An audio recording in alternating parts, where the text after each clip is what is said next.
This pile of rubble is all that remains of a small metal container that a family once called home. It was 2 weeks before Christmas when a fire completely destroyed everything they owned. But this tragic event became the beginning of healing and restoration for these broken lives. Rosa's life had been spiraling downward for 15 years. The verbal abuse and beatings started when she was first married, and they were always worse when her husband drank. When he went to prison for manslaughter, he came back meaner than before. Along the way came children, 6 of them, a boy and 5 girls.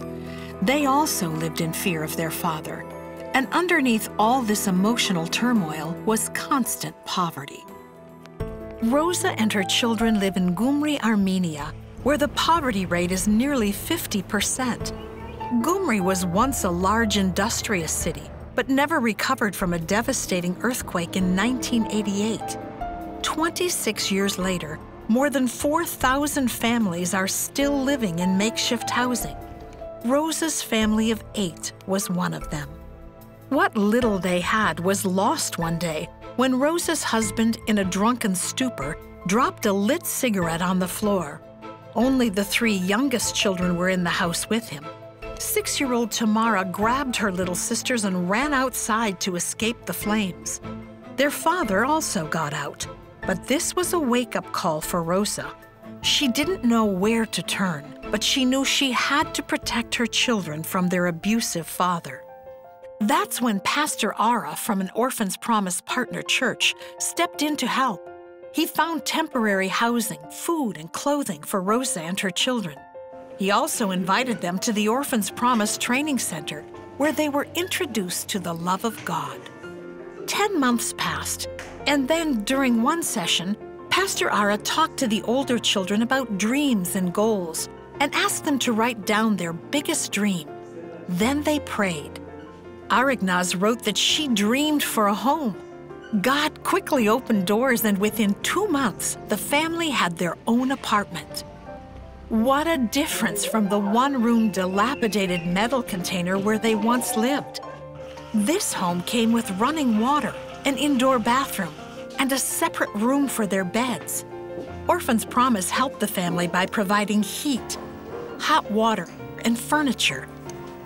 These children now have a safe, warm home. Arignaz was so excited that her prayer had been answered. I asked her, "Do you believe now there is a God?" And she said, "Yes, yes." My greatest joy that day was the fact that her faith grew up. Rosa too has found faith. She says God is her protector and provider.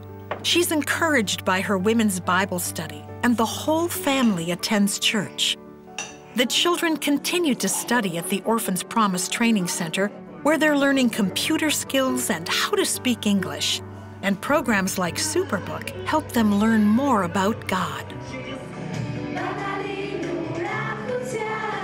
Pastor Ara and his team have invested greatly in all these children. They are desperately poor, but he's trying to change that poverty mentality, that ultimately God has a good future planned for each of them.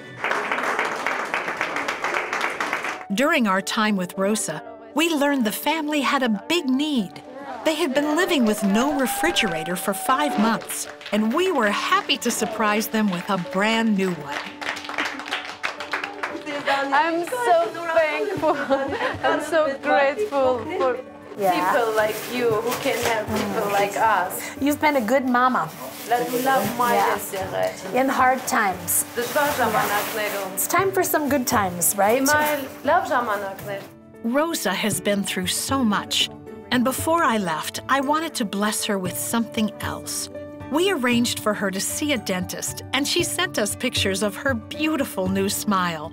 What a nice outward expression of all the positive change that has happened on the inside. I'm so grateful to have these wonderful people in my life. We have our God and we have peace. Now, my children live like different children. They are happy. Wow. Thank you. You're welcome. That was good English. Truly, God has made beauty from ashes and turned their mourning into joy.